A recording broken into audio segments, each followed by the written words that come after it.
Yes, people, welcome back to the Own Yaya. And of course, on today's episode, we're out here at the Antigua and Barbuda Technical Center. But we're just here on the photo wall. In behind me is a photo of some great footballers who set the platform for me to directly go on and do what I did within my football career. Over here is my dad, actually. And here is actually my uncle on my left side, his twin brother. So yes, people, today we're going to be talking about, I think it's fitting to talk about Wayne Rooney and his son's contract. We're also going to be talking about a rumor of a left back that we've been rumored with from Inter Milan. And I'm so excited about that. But also we're going to just talk about a little bit about the Antigua and Barbuda Technical Center. So stick around, let's get into it. Now, Wayne Rooney must feel so edifying and such a great feeling to see that his son is probably going to walk in his footsteps. And I was watching a video the other day of fan analysis, and I saw that the way he was talking about his son he was so proud. And people were talking about, Wayne, should you put back on your boots? He's like, no, my son's on his way, man. He'll soon be there. And, you know, I have never had that feeling because I don't have a son yet.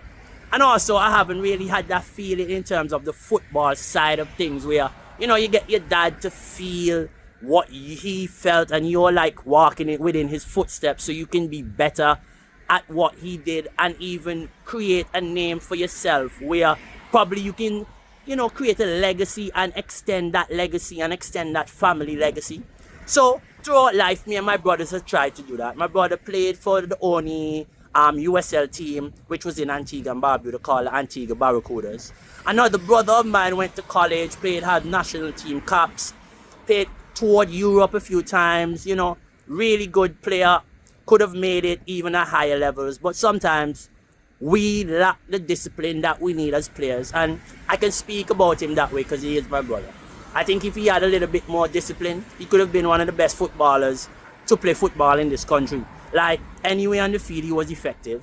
He was a really good technically, sound on the ball, hits the ball well, can move through space, like, can hit a good dead ball. Like, he was a really good player. And I just think just because a bit of discipline and a little bit of lack of know-how kind of stopped him from having a really good football career. But on the other side, I had another brother, as I was saying, who USL, played for the Antigua Barracudas in the USL, had a few national team caps. He was in around football for a very long time. I remember my brother being one of the few set of players to be paid in Antigua and Barbuda. At that time, footballers weren't getting paid. And for you to actually earn a wage, your level had to be very, very, very high. Now, it's only fitting that when you look at quality like Wayne Rooney and Kai Rooney walking within his footsteps. Now, I'm not saying I probably have massive footsteps to fill within my country, within my family's name, but Wayne Rooney, Kai Rooney, has a worldwide name to fulfill. And that pressure, I have no idea about. That pressure, I have no idea how he can manage that pressure. The advice I can give him is keep doing your thing, bro. You are Kai Rooney, not Wayne Rooney. So at the end of the day, people are going to remember you for Kai and not Wayne. So that's the best advice I can give him. But at the end of the day, it's so good to see when you see like a young player or a son of a legend being able to have the quality enough to play at that level. Because we have seen a lot of players' sons who I don't think will even be close to playing for top clubs. Think about Cristiano Ronaldo's son. I don't think he's exciting of a player. Think about Neymar's son. Well, still young, but still Messi's sons, they're young, but I don't think there's any generational talent there. Usually you can already spot it. Usually you can already see it. And even watching, you know, Cristiano Ronaldo's son playing a few games, it doesn't really excite me to say, okay, I know he's going to be the best thing. No, that's not the only father-son. You know, there's been lots of fathers who have played and their sons. Omari Hutchinson. You know, man, it's not coming to my mind right now to name all these players, but I know there's been a lot of father and sons, and not a lot of fathers who have been top players' sons have come along and been the same quality or the same players. Same as not a lot of players, some players who have had mediocre careers sons go on to be some of the great footballers in the world. So we just have to acknowledge that it's all about the individual and not really of the family. So that's why nepotism in football shouldn't ever be a thing. Now, let me talk about the Antigua and Barbuda Technical Center for a second, because I think I have a bit of common sense and a bit of understanding, and I think I have a bit of know-how to make the sort of comments that I will make briefly about this center. Now, clearly this center was poorly placed. You know, you have an artificial turf, and we're actually going to do a video inside of the center because my dad's name is actually on one of the ends. So I'm actually going to do a video in front of that end so that you guys can really understand what this center means to me, and it means more to me than you can ever think, because there's sentimental value to this center. As you can see, clearly both of them, my family, did a lot for football in Antigua, hence is why they are on this wall. And that makes me question, why are there a lot of people that are not on this wall? People like a Hazy Pile, even myself, you know, like, why are we not on this wall? There's so many other players, but just out of my mind, like Hazy Pile won the PDL twice. You know, I'm a young Antiguan from Browns Avenue. Guys, if you know where Browns Avenue is, you would understand that my chances at making it in life, i.e. reaching to a place like Australia, was never in the books for anyone. Sorry, ambulance. As I was saying, moving to Australia, look, like I'm wearing, go big up to Gold Coast Knights, wearing the jersey right now. You know, big up to them to actually giving me a chance to come to the Gold Coast years ago. You know, and I'm just saying, like, the chances of me making it from where I was from is very slim. And for me now, I think that if we're gonna put photos on a wall, we should be putting photos of people that actually did it and have a positive background behind them. You know what I'm saying? People who actually are role models to kids. No, I'm not saying I'm the greatest role model, but I try to prize myself on being a role model for the youth and them. I know what it's like to be a ghetto youth. I know what it's like to be the youth that play football without shoes on the field. I know what that's like. I know what it's like to wait on a football shoes because you can't afford it. So you have to play barefoot, or you have to borrow your friend boots for the weekend, or borrow your brother boots, or you lend your boots to your cousin. So when you play in the week, your cousin use your boots on the weekend. What do y'all know about these kind of lives? So for y'all, so that's what I mean. So my chances of making it, it's different coming from the hood in a first world country, because the opportunities are still there. When you're from a place like this where you don't think there's any opportunity, it becomes very hard. It actually becomes very hard for you to actually realize that this is such a big thing, you know. And for me, I just think that the center was poorly put down. This whole area where the center is at is swampland. There's a field not too far away from here that actually went down into the ground called Polly's Grounds. Every time it rains, ever since I've been a kid, and before I was a kid, we knew this whole area is swampland. Yet, we built not only a soccer field or a soccer pitch or football, or whatever you want to call it, but we built it on swampland and artificial turf, where the foundation of the turf is pivotal. So if we have moving, the ground is moving onto the turf, what do we think is going to happen with carpet laid above that?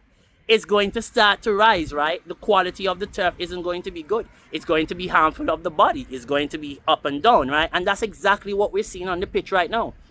We're seeing parts of the turf coming up. And it's, as I said, I'm not making these videos to bash my country. It's about bringing awareness to the poor facilitation and the poor facilities and support that athletes have in this country. We need to do better. We need to actually make a conscious effort to get the best out of our athletes. Now, there's so much more I can say about this center, and I will when I do my other video. But for right now, that's just a brief understanding of what's going on at this center, because I do think that we can have great facilities here. I do think we can create a facility in this same facility where we can have a national stadium, where we can have a national technical center for our footballers. There is money. There is projects that can be done. There are sponsorships that we can go look for. Like, I don't think it's a hard thing for us to go out there and try to find sponsorships to build up the foundation that will help our kids flourish. That is a joke. How can we say, as a government, as a ministry, as an association, we care about the youths, we want them to get out the crime, but yet we're not putting any money into the infrastructure so these kids can have the best ability to become great, to get out of here, to then go market Antigua on the global stage? If we really cared about tourism, if we really cared about all these things, why are we not? Why are we not creating facilities? Why are we not maintaining facilities? Why are we not investing enough into sporting facilities in order to get our children out?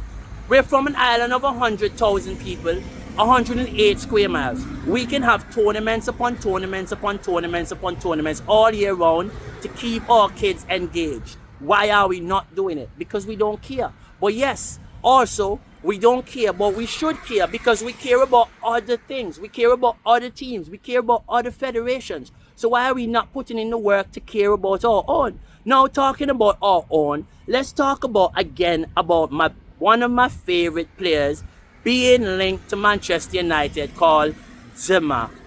Now, he's one of the best left backs for me going forward, i.e. in Europe. I don't know the rumor, what that means for Luke Shaw or what that means for Patrick Dogu, but clearly there's something going on. Now, it's either availability, why they're probably going for him, or it's probably the unavailability of Luke Shaw, other than on competition years where there's the Euros or the World Cup. Maybe that's why they're looking for another player. Or does that mean that we're going to be bringing in a coach who wants to play 3 in the back, and us playing 4 in the back now on the Carrick is just to keep the fans happy, but we're looking to go into 3 in the back, hence is why we're bringing more of a natural left wing back, because it doesn't make any sense to me. It doesn't make any sense to me. Or are we going to be rotating Dogu with Dimarco? I just need to understand, what is the plan forward with this guy? It doesn't really ring to me that we have a plan going forward with this rumor, and this is why I don't think it will happen. I do think United may go after a young left back in the window, maybe a bit more young but with some experience, probably, but someone who can fight with Dogu, who don't mind to play the odd game here and there if Luke Shaw sticks around. But it's a lot going on right now at Manchester United, and I think there's a lot of rumors spilling, because now the media, there's 13 days, there's no United playing, there's no banter, or there's no, there's no information, they can't, so they have to come up with topics about United, and this is why you see them struggling. So they're just bringing out mad rumors. But I honestly think United is in a good place. I think United, with this 13 days, we just need to keep building. We need to keep doing what we need to do, because after these 13 days, we can go on a run, and then I think we can start to identify some of the players that we need to go after in the summer. I still don't think we know exactly what Carrick needs within his system, if he is the man that's going to stay. And if there's another coach that's going to come in, then I also think that we need to be able to know what he's going to want. So us being rumored to all these players just doesn't fit the bill, because it's not like he's a great left back. He has to play in a 3-back system to be effective. So him going to play as a left back is not really helping us if he comes. It's actually going to push us back, because we need a natural left back if we play 4 in the back. But yes, people, it's been your boy. I know it's been a bit of a little mix-up on this one, but we had to bring you a little bit of knowledge about the Antigua and Barbuda Technical Center. Yes, if you're just clicking in on this video or you missed the front part of this video, behind me is just my dad, deceased, uncle, deceased. But we're here at the Antigua and Barbuda Technical Center, Please don't forget to like, share, and subscribe to the page. Keep hitting the bell for notifications. As your boy can keep bringing you great content going forward. Have a good time. Take care. Ciao.